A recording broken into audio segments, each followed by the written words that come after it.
balitang showbiz mga katropa, local celebrities may tambong sa trillion peso march. Ato sa ron mga katropa ang detalye ni ini nga maong balita kauban na atong showbiz news correspondent.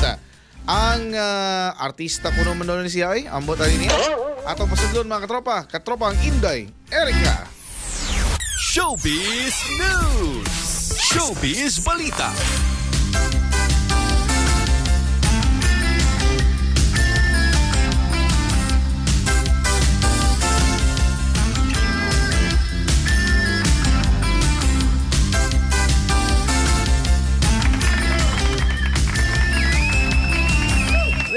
Salamat kaayo mga paring og maring sa pag-welcome sa kuang Beauty Today.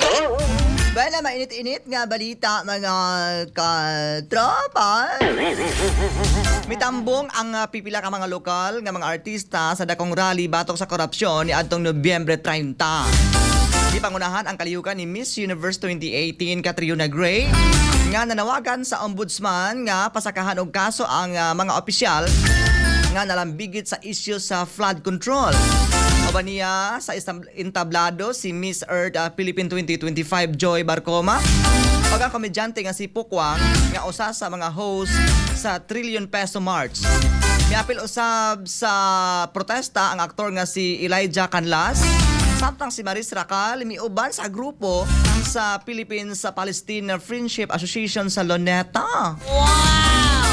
Di pa siugdahan sab sa musika ang mensahe sa kalihukan.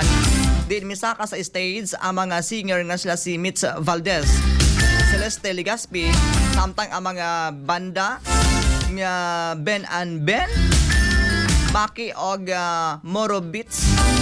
Nag-awit aron ipadayag ang ilang tinguha alang sa mas limpyo og matinud-anon nga gobyerno. Grabe ka, ay apil pa akong idol nga si Catriona, na-apil na diha ay. Simple ba kayo gusuot ang yahang kuan ay niya, pero gwapa gyapon kayo siya ay. Kita ani bisan sa og suot, di kita mo gwapa ay. Pero naman to mga maring ato ang balita karong adlaw nga Martes, balitang showbiz. Ako ni si Maring Inday Erica, dili man ko gwapa, di man ko mistesa, kadi man ko sama ni akong idol nga si Catriona. Apan ayaw kumpiyansa basin og mapuhon. Maako na ka. Bye-bye.